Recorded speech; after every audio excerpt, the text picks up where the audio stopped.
Dios te guarde, Dios te prospere en este día que nos ha dado por su gran misericordia y su infinito amor. Estoy aquí una vez más para compartir una palabra de aliento y que nos enseña a caminar en la vida cristiana correctamente. Porque estamos viviendo tiempos difíciles, muy difíciles. Voy a leer la palabra en 1 de Juan capítulo 5, versículo 19.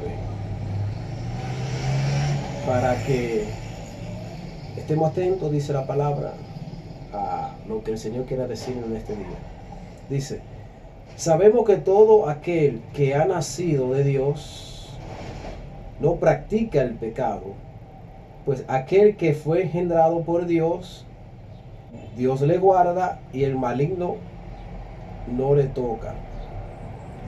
Sabemos que somos de Dios y el mundo entero está bajo el maligno. Me fui un versículo más arriba para poder entender el mensaje que esta palabra o el mensaje que el Señor quiere guiarnos, enviarnos para que nosotros lo captemos. Ahí está hablando Juan que aquel que es nacido de Dios no practica el pecado, pero no quiere decir que sea débil o que no cometas errores, sino práctica del pecado. Porque sabemos que el versículo más abajo dice que el mundo entero está bajo el pecado. Y es imposible ignorar la verdad en la que estamos viviendo, la realidad en la que estamos viviendo. Porque Pablo habló en tiempos en el que él estaba vivo de que había un misterio que ya estaba obrando, que se llama el misterio de la iniquidad. Y podemos entender que Jesús, cuando estaba vivo, profetizó de que Él nos enviaba como oveja en medio de lobos. Y así Pablo habla de esta situación en la que nosotros estamos viviendo. El mundo entero, si nosotros podemos ver y podemos discernir a ciencia abierta cómo el mundo se está manejando, el sistema que el mundo o los gobernantes, los legisladores, los senadores, todas estas leyes que están aprobando en contra de Dios, de la inmoralidad en la que estamos viviendo. Y hoy podemos ver que las iglesias se han vuelto partícipes de estas cosas, no todas, porque como leí en el capítulo anterior, aquel que nace de Dios no practica el pecado, porque no le guarda, no le cuida. Y nosotros podemos ver que las iglesias están captando el mensaje del mundo y lo está trayendo hacia su generación santa, que se supone que debe de guardarse del mundo, que debe de mantener la santidad y la santificación y la palabra pura, porque es la palabra que llega y transforma las vidas y cambia a la persona.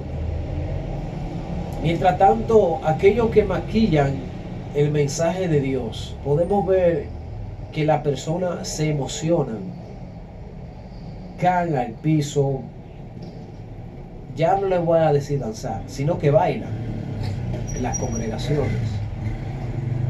Se van supuestamente transformados por palabras que sabemos que no restauran,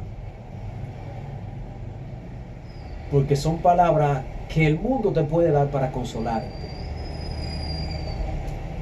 Y al otro día siguen en sus pecados antiguos igualito, como si nada. Pero sabemos que Juan también nos dice que hubieron personas en aquel tiempo que salieron de ellos, pero no eran de ellos. Y por eso pueden ver, dice él, que por eso podemos ver que no todos vienen de Dios. Entonces, si nosotros podemos ver y analizar los puntos clave de este modo de la vida cristiana, podemos entender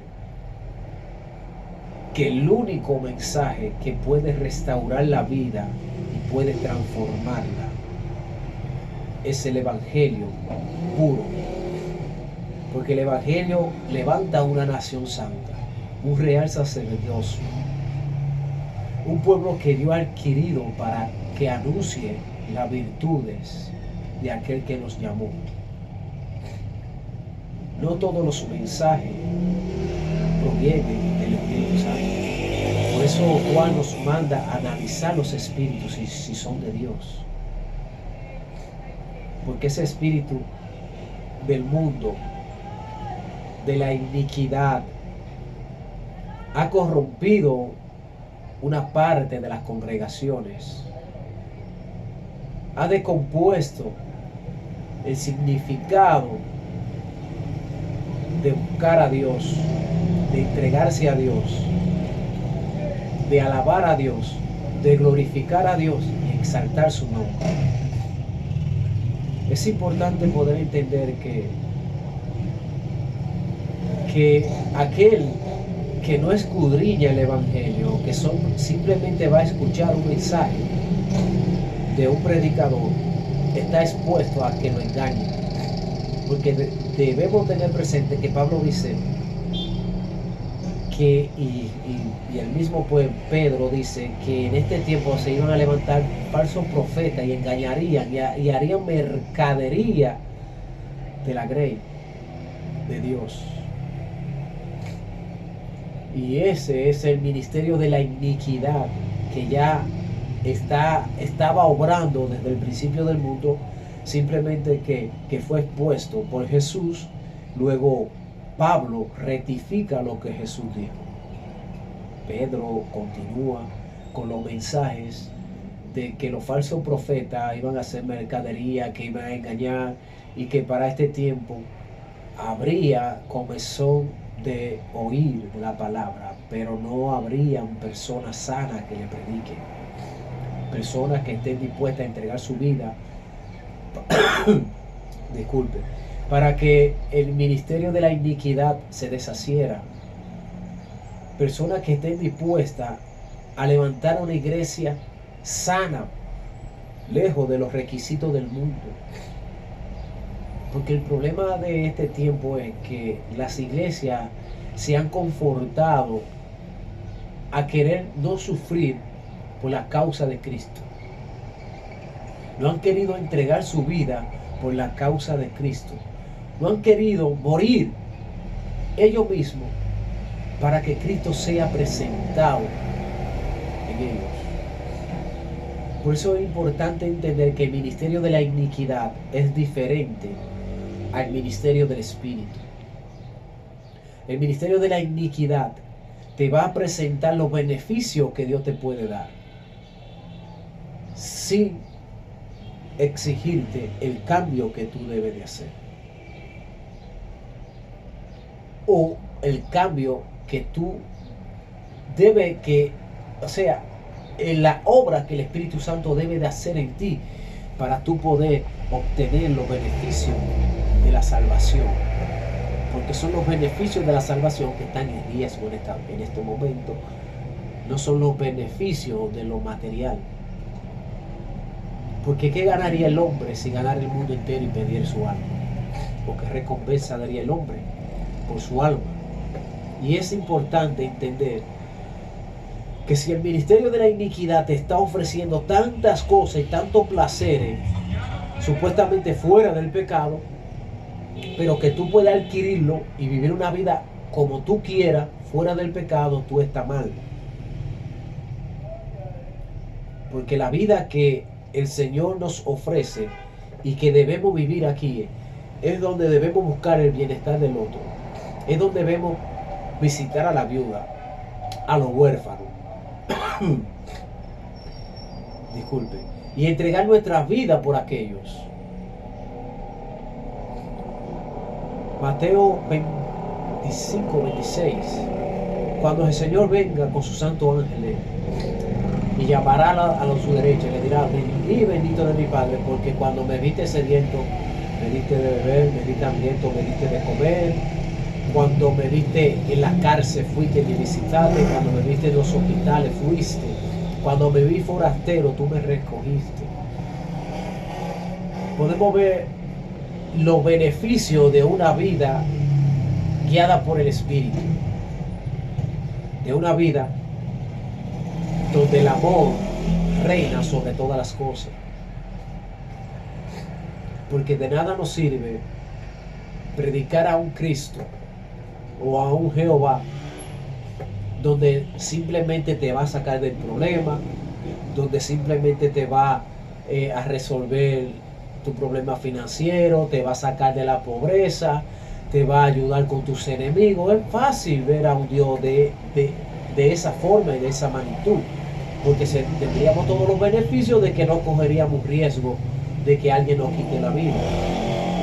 Pero es difícil ver a un Jesús de una perspectiva donde nos dice que tenemos que renunciar a todo para poder ser su discípulo, donde nos dice que aún si amamos padre, madre, hijo, hermano, hermana, bienes materiales, más que a Él, no podemos ser su discípulo. Es difícil ver a un Dios así, de esa magnitud, de un Dios que nos dice que no podemos reunir tesoro aquí en la tierra, sino que hacemos tesoro en los cielos.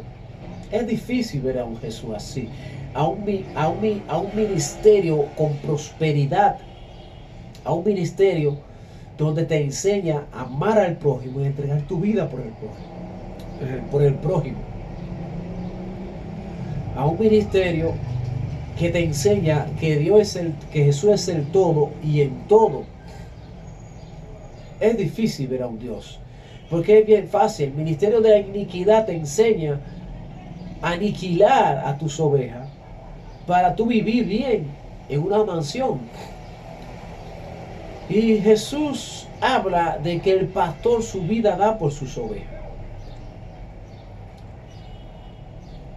Que el pastor ve al lobo venir y pelea con el lobo, pero el pastor que es asalariado huye de sus ovejas porque simplemente recibe su paga. ¿Usted me está entendiendo? Entonces es difícil entender el ministerio de la iniquidad y el misterio de la iniquidad y el ministerio de Jesús, del Espíritu. Es difícil. Si nosotros podemos entender, ahora hablan de una modernidad y que la iglesia tiene que adaptarse a lo nuevo y yo no estoy de acuerdo con eso. Que si Jesús viene, anduviera como andan estos locos de hoy en día. No, Jesús no tiene necesidad de eso, ni la iglesia tiene necesidad de imitar al mundo. Porque es que el ministerio de la iniquidad se ha encargado de corromper todos los organismos para que estén bien y se pierdan. Y nosotros como iglesia, que somos nacidos de Dios, tenemos que reclamar.